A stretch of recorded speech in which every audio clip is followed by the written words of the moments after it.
So we're at a time now where they say this is the rise of the divine feminine, right? And I'm seeing it as the correction, right? Because we've been in a very masculine dominant consciousness, right? The pendulum swung a little bit too far, right? But we know we've been in more feminine conscious times, right? So, but to get back to the middle, you kind of have to do a bit of an overcorrection, right? To kind of come there. So, what had to happen? Because we know, and especially this is, if you look at religion on the planet, how many religions are there where they're very masculine, dominant within the religion? And, we know that, you look at all the bishops and priests and ministers and, all those churches, women didn't even have the right to speak to God unless you were a nun, right? And but they were very secondary, we'll say, to the masculine men positions in the church, and then you've got the Muslim culture that have a lot of the women that have to cover themselves and they serve the man and that sort of thing. And there's a lot of different religions that are like that are basically men created the religions, and we know that they demonized Mary Magdalene, and she should have been the 13th apostle, but and she's the one that even after they say after Jesus died and then came back, his own disciples, most of them didn't have the consciousness to even understand how he came back, how he basically knew he wasn't of the body. So his consciousness could take up the physical form at will because he was that higher dimension of consciousness. And he no longer bought into this limited game, the matrix, whatever people want to call it, but he understood the holographic nature of it. Again, not that language, but his disciples didn't quite understand. So they wrote the Bible afterwards through their consciousness, but they were in a distortion of it. Only Mary Magdalene really understood his teachings and how he did it. And but her teachings, she got left out of the Bible. And the interesting thing is, it's what's happening right now. And we know that for every action, there's an equal and opposite. So we've got all these masculine teachings with religion, but what's the opposite of that? Well, you've got the teachings, in a lot of the I guess the Hindu teachings where they have all the goddesses, right? There's lots of them, right? But I know like Kuan Yin is more of an Asian kind of, so maybe she was of a Buddhist sort of, but there's a lot of ascended master females, the goddesses, right? And in Egypt it was Isis and Sekhmet and Hathor, and so there's a bunch of them. It's funny, I can feel it. There's weight here on this hand, which is really interesting. It's like they're coming back and they're presencing themselves here. That's interesting, right? Now that I can feel it, like it really is. This is just, my hand doesn't have any weight here, which is so interesting.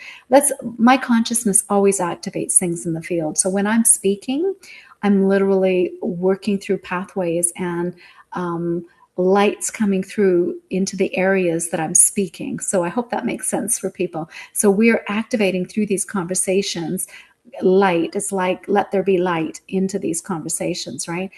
So the balance piece, so maybe that's what's coming back. That's interesting.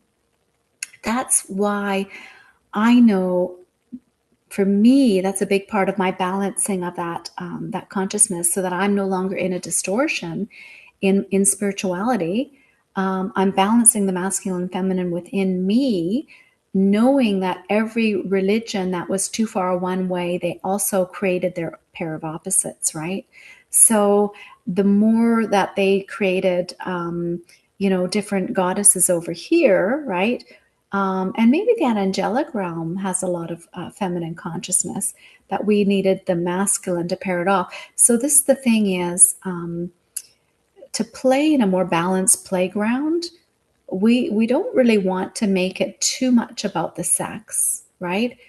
We can invite in our, oh, it's funny that they're making their way in, that we can invite in our own pairs of opposites and our own. So the new religion is going to be this balanced aspect of ourselves that basically is, it's your Christed, your feminine and your masculine coming together. The teachings of, of the, we know that there's a lot of the angelic, the archangels have their divine counterparts as well. That a lot of those ascended masters have divine counterparts. Jesus had one, right? And his ascended consciousness is, I think, Lord Sananda and Lady Nada is their ascended, their fifth dimensional consciousness. And a lot of the beings, once they go into those higher consciousness, they no longer have their human names, right? So that was just something I wanted to talk about, because we don't also want to demonize a religion for being too masculine, because anybody who bought into one side was also creating the other side, right? And so there are some religions right now that don't realize it, but them being in a distorted masculine, right, is allowing the opposite, the feminine, to come back in. So it's almost like we needed to swing really far into that distorted masculine consciousness, to see it, to bring in that it's through the law of correspondence, it's equal and opposite, right? And there's something really being balanced and brought online here. So now we can go back into our 0 point, right? And and not get too twisted or bent out of shape for either side, right? Because one isn't like better than the other, right? They are, I always say, everyone gets the same size seat at the table.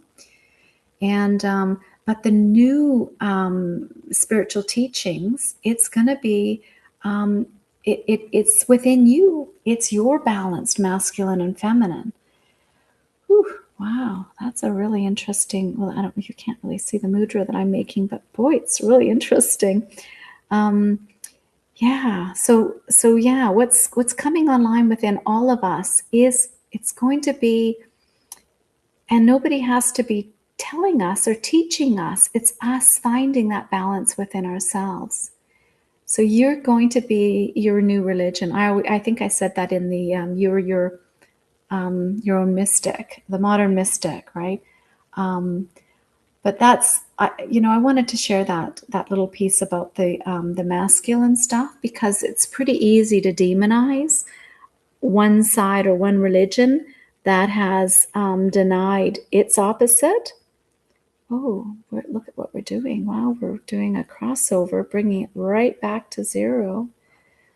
Oh, that's really interesting that we did that. Yeah, so I think allow these codes to bring you back to your 0 point.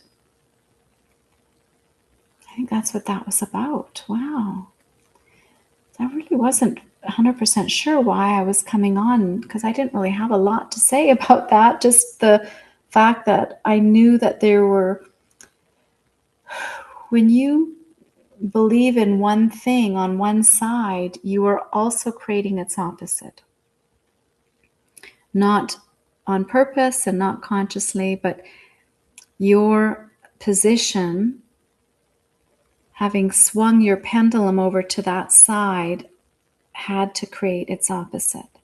And that's how we balance. That's how we hold an equilibrium in consciousness. So, yeah. Okay, something is being brought in here.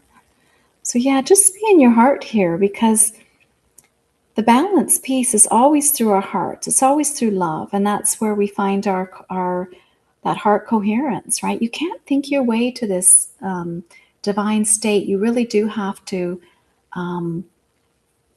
just find a way to love people no matter where they are, no matter what part of the distortion they're in, right?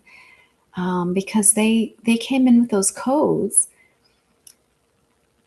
from our Creator, because our Creator is expressing as the all, right? And knows the positions on the board, the threads of the tapestry, right? The jigsaw pieces of the puzzle, that everyone is, and they were all needed, right? And so, it's just not for us to decide who gets light and who doesn't, right? And we know, that some of the people that appear to be doing really dark work are actually bringing light, because that's their branch of the tree. They believe they're right. So that's how they're bringing light into the darkest areas. They're actually doing the deepest shadow work. For some people that just don't want to go into the shadow that deep, they're doing it. And they're very self-righteous, right? And they're believing in what they're doing, even though, to the outer world, it looks the darkest. But their soul signed up to do that work, to go into those levels of shadow, right? And that's the interesting thing. The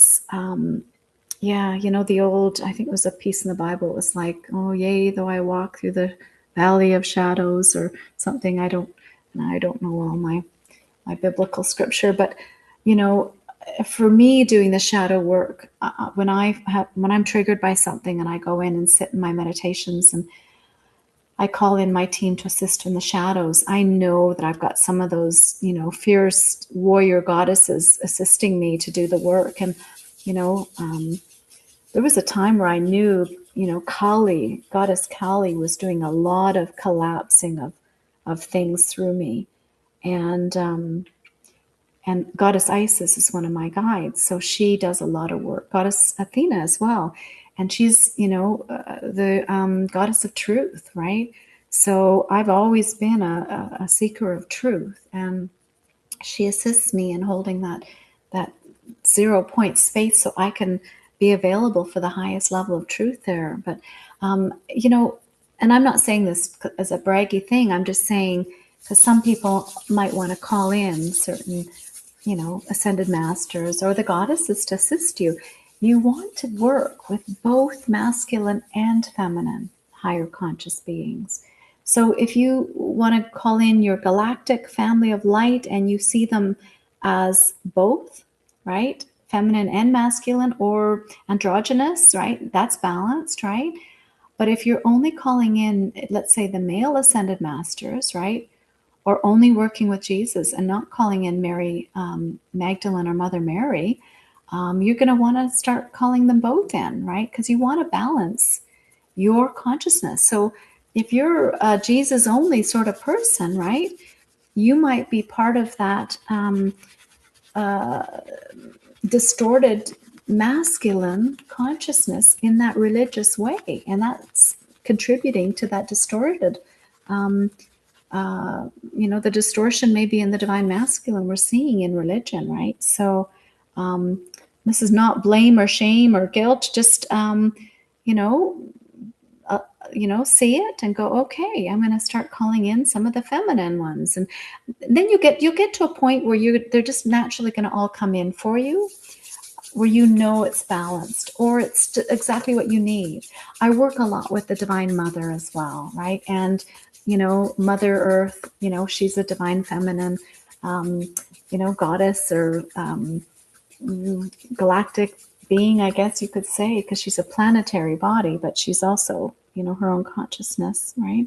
But they're all, the planets, most of them, I don't want to say all of them, but a lot of them are feminine. So, I don't really know exactly about all of them. But anyways, just trust that when you start bringing them in with the intention of balancing your feminine and your masculine, that you'll once again, it's the awareness piece, right? And once you start setting that intention of coming in and working through those that system, that new spiritual system from a balanced state, right? Things will show up for you different, right? You're going to be available for higher levels of spiritual wisdom to come to you, because you're no longer playing on one side or the other, right? And allow, like, we don't want to die on any mountain, right? So allow new levels of spiritual wisdom to come to you organically. That might contradict some of those early teachings, that maybe, biblical stuff that were, scripted from, how many years ago, right? From older consciousness that we've evolved a little bit since then. So allow yourself to evolve and grow through some of those teachings. So thank you. Yeah, that was a nice little attunement. Yeah. Oh, it's still coming in at the bottom here. I think that's just, we're just bringing it in. So just see roots. Yeah, there's your grounding chords. We're going to anchor this in. May this be recorded for all those who are ready. May it be sealed up as appropriate. May we be brought back into our divine alignment and balance. And thank you. Thank you, thank you, thank you to everyone who worked on these codes with us. So thank you. Yeah, balance is everything, right? It is. That's what. Now I'm at the sacral chakra. So just letting go of, I would say there's relationships. Your ion-ships are often felt through your sacral. But they're also your inner relationships, your relationships to, you've got mitochondria, you've got different systems, all those inner systems that you've got relationships to them. And we know there's a brain in our gut as well. So you want to, we're working, your intuition is bringing that brain back online, because we overrode a lot of those inner, those knowings, those intuitions and stuff from our intuitive self, when we were, I hate using the word colonized, but when we got too far into our masculine, right? And but again, not making it bad or demonizing it, because it was, obviously our creator wanted to experience the world in itself through that way. That's how we grew, right? There's a lot of growth there. So, okay. Well, something just got collapsed there. Okay. Well, that was interesting. So that was a neat one. Thank you for participating with these. And, I always tell people, drink water and, if you can ground somewhere, go out and stick your feet on the earth, or, take in some sunshine, to assist yourself. The light codes, they get coded into your field, but not everyone can cognize them right away, right? You have to be able to expand into them. You have to be able to have a strong enough grounding cord that you're balanced. Like, a lot of codes can't come online if they're let's say too much electrical energy, light for a skimpy little, circuitry or something. So we're constantly letting go, expanding, right? Ask your team for upgrades in your grounding system, right? Archangel Michael's fabulous for that. Archangel Metatron assists you in bringing in those, it's like a Stargate energetic that he's got. His if you Google the Metatron's cube, it's a Stargate pattern that he allows those light codes to come through, but then you've got to really work on grounding them in. So Divine Mother, of course, and Mother Earth, right? So however it shows up for you and it feels intuitive for you to do, but you really want to expand to hold these light codes in, and and enjoy. Okay. Thank you. Sending love. Thanks.